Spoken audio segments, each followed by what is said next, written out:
Everyone, welcome back to Be a Web Developer channel. You're learning JavaScript. This is my third video, and today we are going to learn all those things. We are basically going to learn loops. We are going to learn all these while, do while, for in, for loop, for off, loop controls, break and continue. In last video we learned about conditions, and I also provided you an assignment on that. I don't know if you got a time to work on that, but if you have any doubts, you can ask me in comment section. You're always welcome. Anyways, so back to loops. But one thing I would like to share it with you. I was recording this video just a while ago, and I was thinking to show you a demo about the infinite loops. I'm coming on that in a while, but let's start with while loop for now. So in order to have loops, we should have few conditions. We should have an assignment, and then we should have a condition. Condition means condition should be true or false. Till the time condition is true, my loop runs, and as soon as condition becomes false, my loop stops. In last video we learned about conditions. If you have any doubts, you can follow that video. So what is loop precisely, if I may ask you? Say you want to print a multiplication table of 5. How would you do? Would you going to write 10 times of it, or would you going to write 20 times of multiplication one by one with document.write, or into the console log, or into a particular ID with inner HTML property? Would you going to write this way? No. You need something that can make your life easy, and for that thing loops are there. Say if I say you to do or to print something 1 million times, how would you do? You are not going to write 1 million lines of code. Of course, with the help of loop, you write few 4 or 5 lines and your job is done. That is the power of loop. For loop, we have to have few things in mind. So first of all, there is a variable declaration. I am saying variable I, and I am assigning it a value 1. Now my variable I is 1, and this is the structure of while loop. This curly bracket is a body of it, and this is a keyword. I provided you a list of keywords in my very first video of JavaScript. You can pick all those keywords from that video, and inside this we have to write some condition. So condition is I should be less than 10. So when I say I is 1 and I'm saying I is less than 10, that means yes, I is less than 10. So it's going to be inside this loop. I'm printing something, document dot write, and I'm printing the value I. Okay, and it is still 1. I is always less than 10. You are not playing with the value of I. So what I am doing, I am increasing the value of I is equal to I plus 1. So I am adding 1 to it, or the shortcut of it is like this as well. I is equal to I plus 1. So I is 1 now, and I is less than 10. Yes, I is less than 10, and it's going to print line number 4, and then I is 2 now. Now I is 2. So again it will go to line number 3, and I is less than 10. Yes, 2 is less than 10, so it will print 2 now, and it is incrementing it. Now 2 becomes 3. So 3 is less than 10. Yes. 4 is less than 10. 5, 6, 7, 8. 9 is less than 10. Yes. 10 is less than 10. No. So it's going to come out from this loop. So when the loop it comes from come out from the loop, I can write something here. Loop completed. Let me go back to my page. This is my HTML and I'm refreshing it. I have removed all those things from my code here, so this thing is not going to be printed, but as a backup copy I have opened it into another tab. I'm refreshing it now and it has printed 1 2 3 4 5 6 7 8 9 and loop is completed. Alright, so you may argue that you may want it to in new line. So what you do, you remember your HTML tag, just concatenate it, and that's it. Simple. A loop is completed. Now if you don't like concatenation, there's a method you can do this way as well, and inside this I, and you have to print $1 and take all those things not in double quote but in ticks. So in 2 ticks, if you take something like this, then your code is going to be evaluated. I am removing this line. Now back to the story. I just talked about what happened. So I was on this line and I thought to provide you a demo of infinite loop. So what I did, I removed this thing. So when I removed this thing, what happened? My I is 1 and I is less than 10 and I am printing this. So I is never increasing its value. I is always 1. That means my loop is never going to be completed. So it will keep on printing this line. So what happened? What happened actually? My computer got hanged. My browser got hanged. And the video I was recording, that didn't record. So now I have to do everything again. And even that, I killed my page. I crossed it. It did cross. But then what happened? My JavaScript was getting picked from browser cache.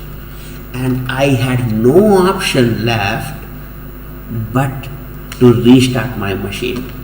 And when I restarted my machine, because the code became infinite, it was keep on running it. So what I did, this was my JavaScript file, and in order to come out from the cache, I did this simple trick.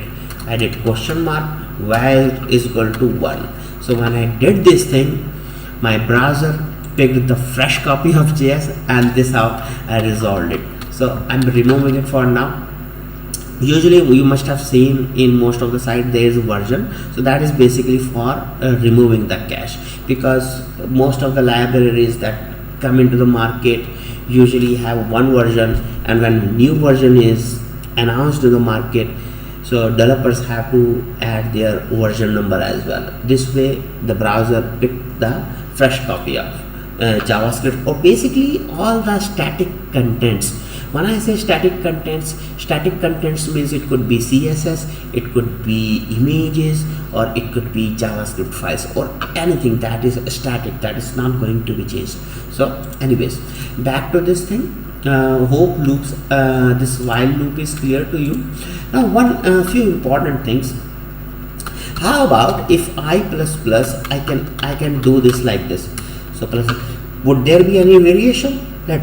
Let me refresh the page. There is no variation. It's 1 to 9. You can also change it to any number. Say if you do it 100, and it will print till 100.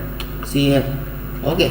So but this is plus 9. So let me do it 10 for now. So this is 9. It is starting from 1. It's starting from 1 to 9.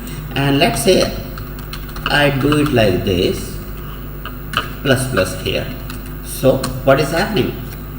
It's printing and then it's also increasing the value. But say I do like this, what happens? It will print 10. Why? I think I covered this topic in my previous video as well, but let's see it here again. When I say plus I, so let it be like this for now. What is happening? I is 1 and I'm saying to print I. So when the I is being printed, I'm increasing the value. So first of all, I is printed and then the value of I is increasing. But when I do this thing, so first of all value of I is increasing and then it gets printed.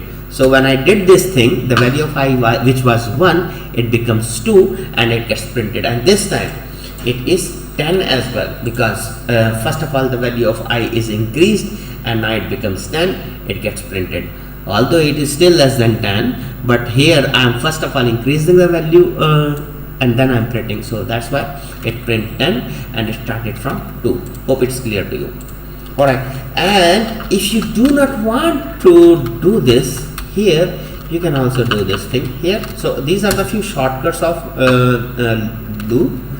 So here what happens, I is increased and then it has entered here. So the value of I is increased and it has come here. So if I do like this, see what happens, it is 2 to 9, it's 2 to 9. So only one number got missed. If I did this thing, so it's 2 to 10. So first of all value is increased or decreased, that is the magic everywhere. So let me write it like this again. So here it's 1 to 9 now. So this is while loop, it is done. Now what is the beauty of this loop? Let's say I'm making the value of I to 11. So I is 11 and it says I is less than 10, and then do this thing. So I is not less than 10, I is 11. So it will not go into loop because the condition is false. Condition is false. So it will not go into loop. It will not print all those things. Say if I do think this is let's say 9, so condition is true, it will go inside the loop and print 9. Okay, but how about if you want your loop to be executed at least once, no matter, even if the condition is true or false, irrespective of condition, you want your loop to be executed at least once. So there's a solution for it. There's a do while, and in do while you write this thing.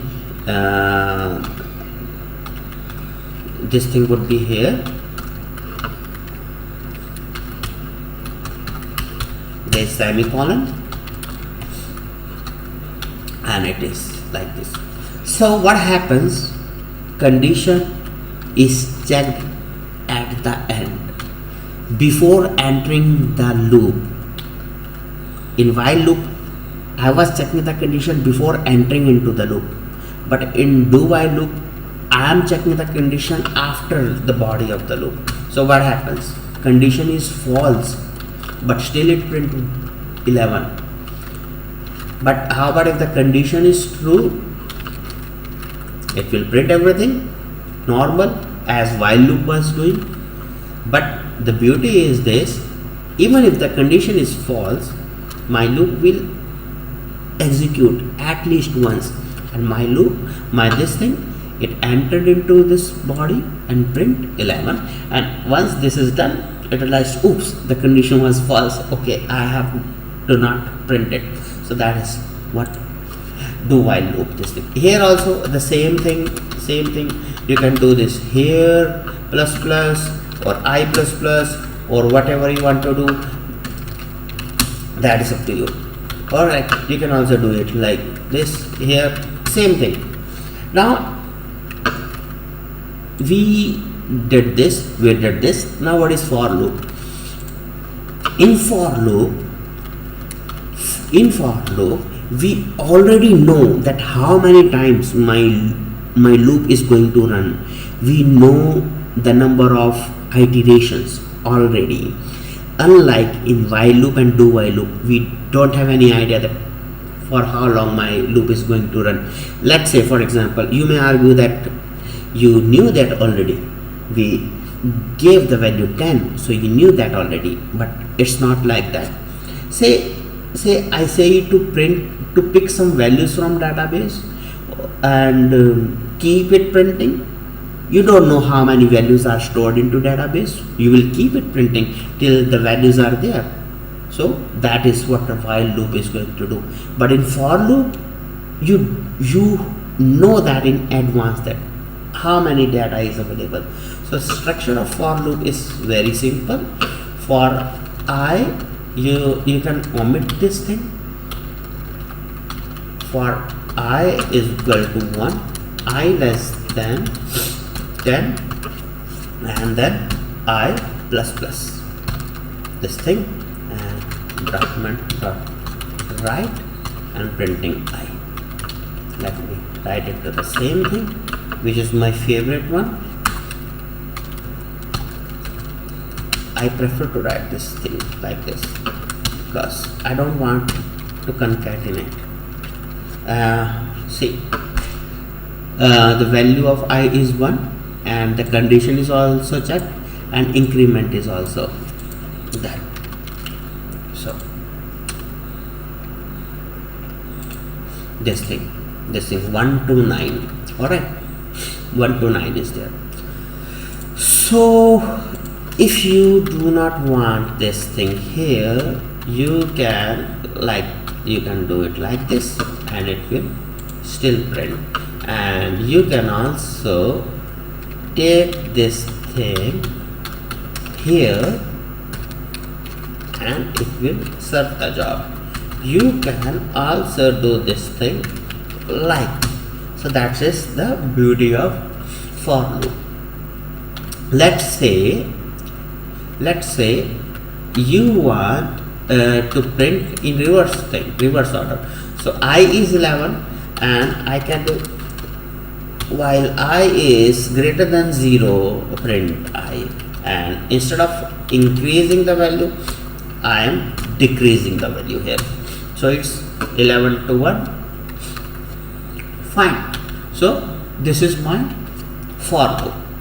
You can also take more than one variable to it. Let's say 2 variables, okay, and I and j. So I am taking 2 variables here. I is equal to 1, comma, j is equal to 10, okay, and then I less than 10, I plus plus, j minus minus. Only one condition can be checked here, not 2 conditions. That is the important thing. So you can do only one condition here. So what I am going to do here, I is equal to this. So and j is equal to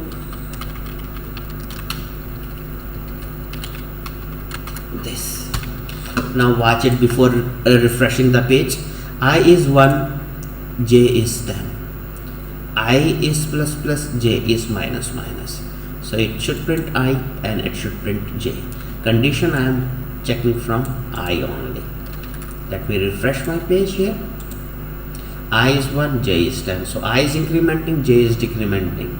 See, this is what you can do in for loop. Now next thing is for in loop. For in. This is my next loop. So what is for in? Let's say there is an object. Let a is equal to this thing, and I am saying f name Ankush, L name Sharma. This is my object. I covered about object in my first video of JavaScript. If you have any doubt, you can refer that video. Okay, so this is my object and I'm saying for p. This is the property of my object. So f name is one property and L name is another property. For p in a, document dot write. Okay, document dot write, say p is one property, f name. So I have to do like this. concatenating with br, and let me refresh my page. Ankush Sharma. So a is my object and p is my property. So inside a I am picking p, so it printed this thing. How about if I do only p? So let's see what properties it should print. F name and L name, because F name and L name are the properties, but I want to print this thing. So what I did, I took this thing in subscripts and it gets printed. And you can also do this like this. Let a is equal to object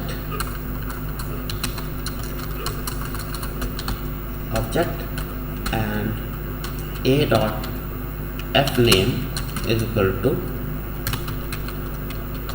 Sebastian, a dot L name is equal to Stan. So I'm refreshing my page and what happened? Something has happened. It's a dot f name, p a document dot write a document. Sebastian Stan. This thing is printed. Okay. So if I do this thing, only property, it will print f name and L name. Hope it's clear to you.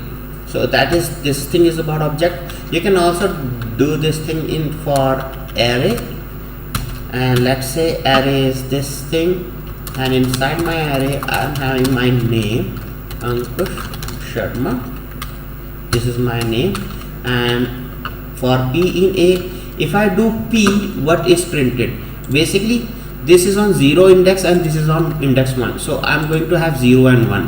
How about if I want to print this Ankush and Sharma? So what I will do, this thing simple, so it will print my name. So this is about for in loop, and there is another loop called for of. So let's say there is my string be a web developer. This is my string, and if I say for of for p of a, and it's going to print p. Let's see what's the output. Be a web developer. This is the output. And let's say if I say Ankush, and it will print Ankush, A-N-K-U-S-H. So basically it's picking one letter of a string every time. So this is for of. Now I'm having only two things left, that is break and continue. So going back to my let I is equal to 1, for I is equal to, let's say this thing is I only, let I, for I is equal to 1, I less than 10, I plus plus, and this thing I'm going to write here, document dot write, and I'm having my br is here and I plus, it's going to print my I. You already know that by now.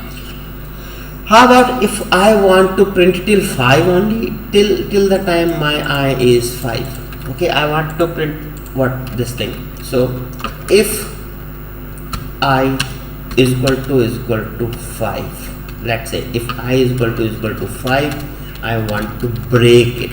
So I want that my loop should break when the value of I becomes 5. I'm refreshing it, and as soon as the value of my I becomes 5, my loop break and it come out from it. When there is only one line after the loop, you can omit the body of it. Okay, you can omit the body of if. So let's say, okay, I'm removing this thing for now. This line I'm removing.